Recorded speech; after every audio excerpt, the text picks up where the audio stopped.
조갑제 TV 시청자 여러분 안녕하십니까. 2022년 12월 5일 오후 5시입니다. 문재인 대통령은 자칭 인권 변호사입니다. 인권이란 말은 문재인 씨한테는 가장 어울리지 않는 용어가 되고 말았습니다.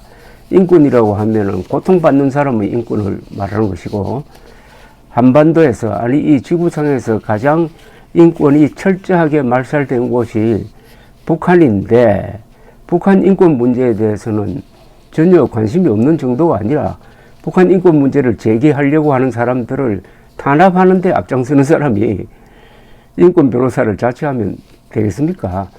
더구나 북한 인권 말살의 원흉인 김정은의 부하 노릇하면서 김정은에게 말 한마디 못하고 김정은을 지키기 위해서 해수부 공무원이 월북했다고 상황을 조작 왜곡하는 사람이 인권 변호사면은 악마도 인권 변호사가 될 수 있습니다. 두 번째, 변호사 자격이 과연 있느냐 하는 생각이 듭니다.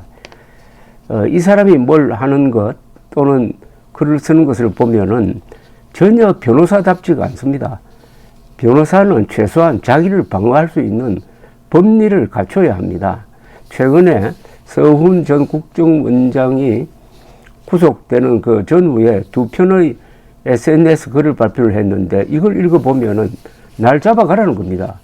이건 변호사가 하는 이야기가 아니고 무슨 어떤 범인이 자수할 때 쓴 것 같은 그런 느낌이 듭니다. 그러니까 두 글을 남겨놓으니까 그 글이 목표했던 바는 전혀 이루지 못하고 자신을 올가매고 있습니다.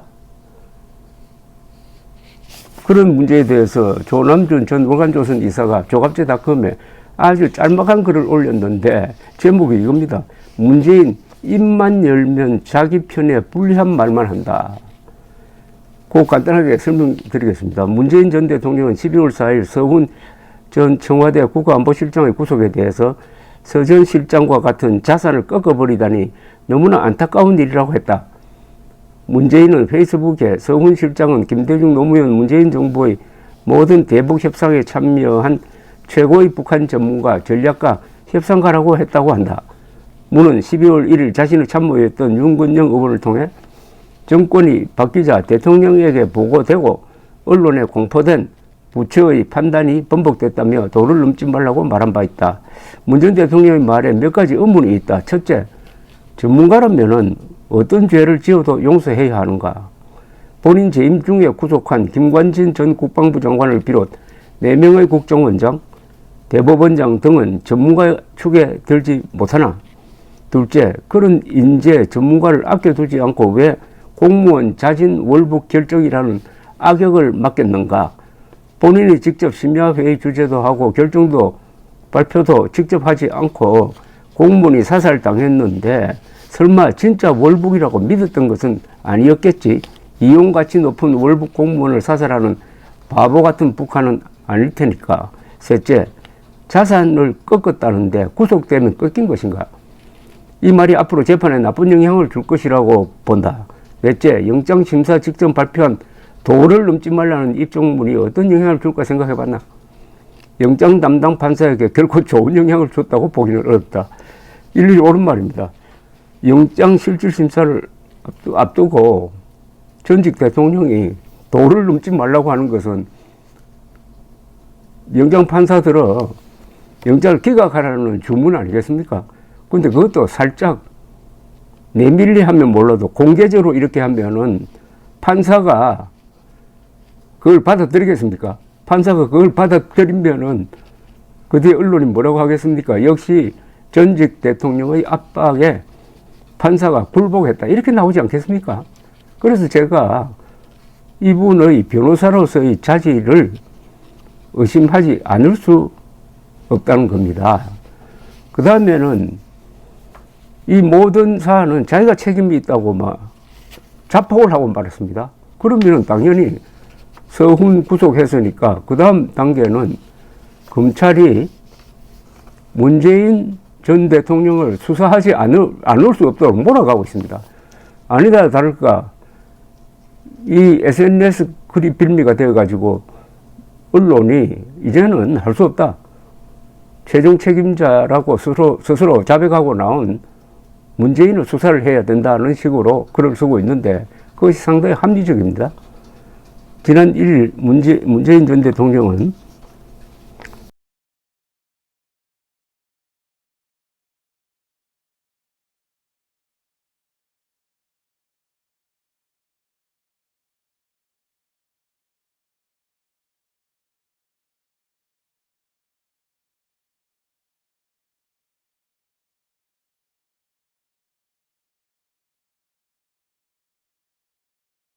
안보 사안을 정쟁의 대상으로 삼지 말라면서 정권이 바뀌자 대통령에게 보고되고 언론에 공포되었던 부처의 판단이 번복되었다 면서 서해 사건은 당시 대통령이 국방부 해경 국정원 등의 보고를 직접 듣고 그 보고를 최종 승인한 것이라고 자백하고 말았습니다.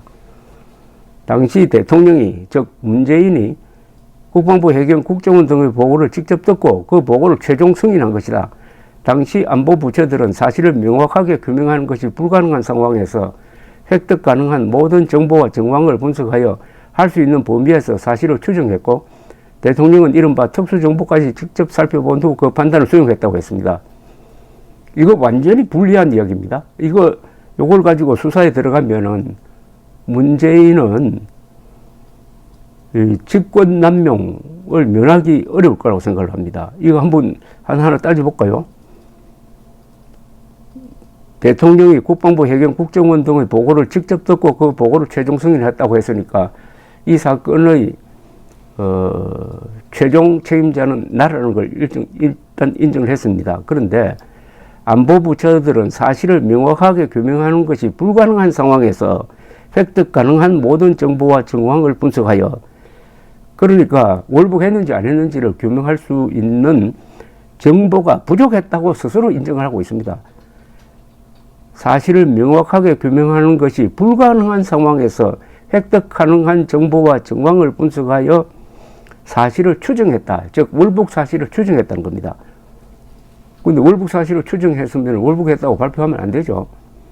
월북했다고 발표했을 때 본인은 물론이고 그 가족들이 이걸 피해를 생각하면은 추정 단계에서는 절대로 발표하면 안 됩니다. 절대로 월북이라고 발표하면 안 되는데 대통령이 좀 불확실하지만은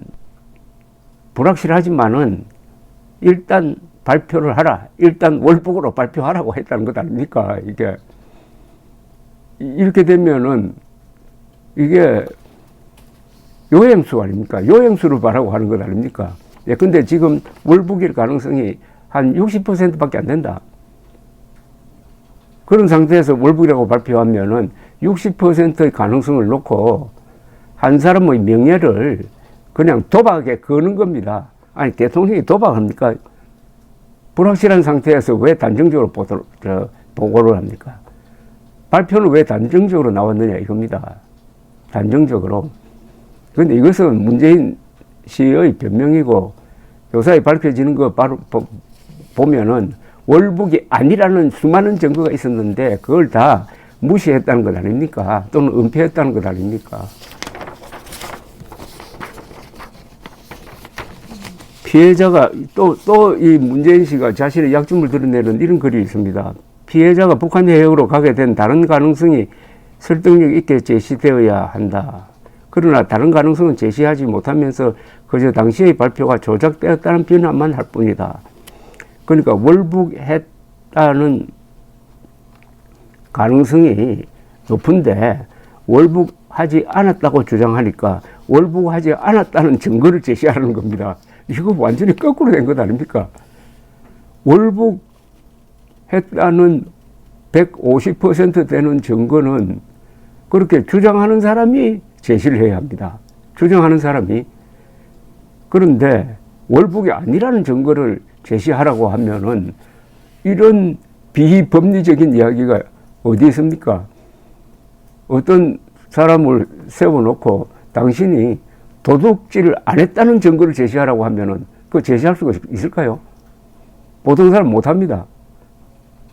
당신이 도둑질 했다는 증거를 제시를 하고 도둑이라고 해야 될 사람이 도둑이라고 안 하니까, 나는 도둑질 한 적이 없다고 하니까, 그러면 도둑질 안 했다는 증거를 제시하라고 하면은 그 사람이 어떻게 자기의 결백을 증명합니까? 결백을 증명하는 것 굉장히 어렵습니다. 결백을 증명하는 게. 그래서 이 모든 법리는 범죄자라고 판단하는 사람이 확실한 증거를 제시할 의무가 있습니다. 그러려면 피해자가 북한 해역으로 가게 된 다른 가능성이 설득력 있게 제시되어야 한다면서, 그러나 다른 가능성은 제시하지 못하면서 그저 당시의 발표가 조작되었다는 비난만 할 뿐이다. 이걸 변호사가 이런 글을 쓸 수가 있습니까? 이런 글을 쓸 수가 있습니까? 어떤 남녀가 호텔에서 나오는데 둘이 불러가지고 당신들 두 사람 간통 안 했다는 증거를 제시하라고 하고, 그 증거를 제시하지 못하니까 간통했다고 발표하는 걸 하고 똑같습니다. 이게 변호사가 하는 건 맞습니까? 또 있습니다. 서훈 전 국정원장에 대한 영장실질심사는 한 10시간 계속되었습니다. 그만큼 판사가 신중하게 판단을 했다는 거죠. 그리고 구속영장이 발부가 되었는데, 그 이유 중에 특이한 것은 서훈 씨가 뭐 도망갈 사람은 아니지만은 증거인멸의 위험이 있다고 그랬습니다. 즉, 이 국정원장을 지낸 사람이고 국가안보실장을 지낸 사람이라는 그 위치상 구속하지 않으면은 이 사람이 여러 사람을 만나가지고 증거를 조작할 위험이 있다. 증거인멸의 위험이 있다. 이렇게 된 겁니다. 증거인멸의 위험이 있다. 특히 기자회견을 통해서 자신의 결백을 주장한 거, 이것도 아마 불리하게 작용했을 것입니다. 그렇다면 그 아래 사람들도, 서훈을 모셨던 사람들도 저 사람이 저렇게 버티니까 나도 검찰에 불려가면은 거짓말 해야 되겠다. 이렇게 일종의 암시적인 지령이 아니냐. 이런 것까지 고려해가지고 구속영장을 발부했다는 겁니다. 근데 그 이후에 문재인 전 대통령이 또 발표한 이 SNS 글도 한번 읽어 드릴 테니까 이게 왜 문제인지 한번 생각해 보십시오. 서훈 실장은 김대중 노무현 문재인 정부의 모든 대북 협상에 참여한 최고의 북한 전문가 전략가 협상가입니다. 한미 간에도 최상의 정보 협력 관계를 구축하여 미국과 긴밀한 공조로 문재인 정부 초기의 북핵 미사일 위기를 넘고 평화올림픽과 북미 정상회담까지 이끌어내면서 평화의 대전환을 만들어냈습니다. 남북 간에도 한미 간에도 최고의 협상 전략은 신뢰입니다. 신뢰는 하루아침에 구축되지 않습니다. 긴 세월 일관된 노력이 필요합니다. 신뢰가 무너지면 더욱 힘이 듭니다. 서훈처럼 오랜 연륜과 경험을 갖춘 신뢰의 자산은 다시 찾기 어렵습니다. 그런 자산을 꺾어버리다니 너무나 안타까운 일입니다. 자, 북핵 위기를 넘기고 평화올림픽과 북미 정상회담까지 이끌어내면서 평화의 대전환을 만들어냈답니다. 서훈이 평화의 대전환을 만들어냈습니까? 그래서 북한이 핵을 포기했습니까? 북한이 핵을 포기해야 평화의 대전환 되는 것 아닙니까? 평화의 대전환을 만들어낸다고 사기를 치고 그동안에 북한이 핵무장을 강화할 수 있도록 시간을 벌어주고 동시에 한미일 연합 능력을 약화시키고 오로지 김정은을 도와준 거 말고 서군이 끼어들어가지고 평화의 대전환을 만들어냈다고 하니까 이 잠꼬대하고 있는 것 아닙니까? 이 사람. 이거 김정은 입장에서 쓴 것 아닙니까? 혹시 문재인 머리에 김정은이가 들어있는 것 아닙니까? 그렇지 않다면 맨정신을 어떻게 이런 글을 쓸 수가 있습니까? 한미 간에도 최상의 정보 협력 관계를 구축하여 미국과 긴밀한 공조로 문재인 정부 초기에 북핵 미사일 위기를 넘고 평화올림픽과 북미 정상회담까지 이끌어내면서 평화의 대전환을 만들어냈습니다. 서훈 정의용이 짜고 김정은이가 핵을 폐기한다는 말을 한마디도 안 했는데도 김정은이가 핵을 포기한다는 말을 했다고 트럼프를 속이고 국민을 속이고 한 것 아닙니까? 국제사회를 속인 것 아닙니까? 그게 평화의 대전환을 만들어내는 사람이 할 짓입니까? 그 사람이 최고의 전문가가 할 짓입니까? 그런 사람이 전략가입니까? 협상가입니까? 그런 사람이 신뢰를 받는 사람입니까? 또 하나, 북미 정상회담이라고 그랬어요. 이것은 헌법 위반입니다. 대한민국 헌법 제3조는 대한민국 영토는 한반도와 그 부속 도시로 한다라고 했습니다. 따라서 북한 노동당 정권은 우리의 영토인 휴전선 북쪽의 우리 영토를 강점하고 있는 불법 단체고 반국가 단체가 되는 겁니다. 그래서 헌법 제4조는 대한민국은 자유민주적 기본 질서에 입각한 평화적 통일 정책을 추진한다고 되어 있습니다. 왜냐? 우리 땅이니까 수복한다 이렇게 되어 있습니다. 따라서 북한을 절대로 국가로 인정하지 않습니다. 반국가 단체로 인정을 해야 합니다. 그래서 북한과 한국을 통칭을 할 때는 국가 간의 관계로 두지 않습니다. 우리가 북한에 들어가는 것은 북한에 입국하는 게 아닙니다. 그냥 북한에 들어가는 겁니다. 나라 국자를 절대로 쓰면 안 됩니다. 따라서 반국가 단체 북한 농당 정권은 우리의 동맹국인 미국보다 우선할 수가 없습니다. 그런데 북미라고 했어요. 김정은 정권을 우리의 동맹국인 미국보다 더 소중하게 다루겠다는 겁니다. 북미라고 했어요. 혹자는 이게 북한 주민 아니냐 하겠지만은 정상회담을 북한 주민과 했어요. 김정은과 한 거지. 따라서 대한민국 대통령이 북미란 말을 썼다면 이건 반역입니다. 한미동맹 해체입니다. 그리고 헌법 위반입니다. 문제는 더 심각합니다. 남북한의 대결은 이념 대결이기도 하지만 민족사의 정통성을 놓고 다투는 타협이 절대로 불가능한 총체적 권력투쟁입니다. 그렇다면은 북한의 정통성을 인정할 수가 없는 거죠. 북미 정상회담이라고 써붙이 놓으면은 대한민국 대통령이 북한이 한반도에서 유일한 합법국가, 민족사의 정통국가라고 인정하는 꼴이 됩니다. 헌법 위반, 역사적 정통성을 무시하는 것, 이런 걸 총체적으로 표현하는 것이 북미란 이야기입니다. 그러니까 문재인은 이번 두 번의 이 SNS 글을 통해서 자신의 이념적 정체성을 스스로 폭로하고 말았다. 그리고 자신의 법률가로서의 무능을 스스로 폭로하고 말았다. 그리고 서훈에게도 전혀 도움이 되지 않는다. 앞에 조남준 이사가 이야기했던 대로 앞으로 수사 재판할 때 서훈 씨에게 굉장히 불리한 자료만 잔뜩 벌려놓고 말았습니다. 이거 마무리하려면 검찰이 문재인 씨를 수사를 해야 되는데 구속수사하는 게 맞습니다. 가만히 내버려두면 계속 증거인멸을 할 테니까 서훈처럼 구속수사 해도 되고 구속수사해야 된다는 게 서훈 영장에 담겨 있는 법리입니다. 감사합니다.